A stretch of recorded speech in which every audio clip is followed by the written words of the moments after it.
Acts chapter 27. And when it was determined that we should sail unto Italy, they delivered Paul and certain other prisoners unto one named Julius, a centurion of Augustus' span. And entering into a ship of Adramyttium, we launched, meaning to sail by the coasts of Asia, one Aristarchus, a Macedonian of Thessalonica, being with us. And the next day we touched at Sidon, and Julius courteously entreated Paul, and gave him liberty to go unto his friends to refresh himself. And when we had launched from thence, we sailed under Cyprus, because the winds were contrary. And when we had sailed over the sea of Cilicia and Pamphylia, we came to Myra, a city of Lycia. And there the centurion found a ship of Alexandria sailing into Italy, and he put us therein. And when we had sailed slowly many days, and scarce were come over against Cnidus, the wind not suffering us, we sailed under Crete, over against Salmone, and hardly passing it, came into a place which is called the Fair Havens, nigh whereunto was the city of Lasea. Now when much time was spent, and when sailing was now dangerous, because the fast was now already past, Paul admonished them, and said unto them, Sirs, I perceive that this voyage will be with hurt and much damage, not only of the lading and ship, but also of our lives.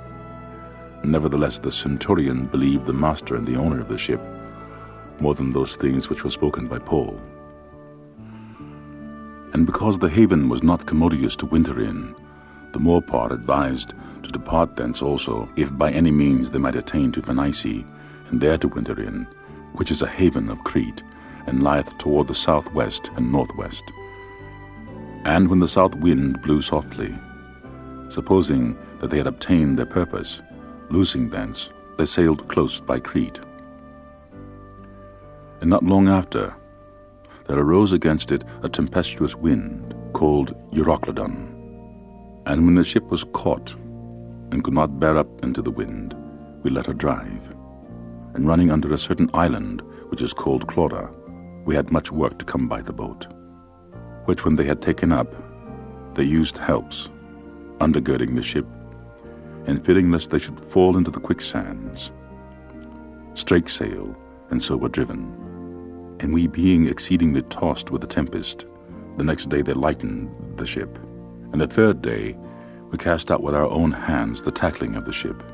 And when neither sun nor stars in many days appeared, and no small tempest lay on us, all hope that we should be saved was then taken away.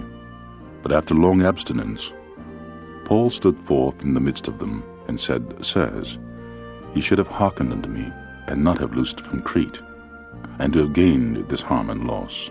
And now I exhort you to be of good cheer, for there shall be no loss of any man's life among you, but of the ship. For there stood before me this night the angel of God, whose I am and whom I serve, saying, Fear not, Paul, thou must be brought before Caesar. And lo, God hath given thee and all them that sail with thee. Wherefore, sirs, be of good cheer, for I believe God that it shall be, even as it was told to me.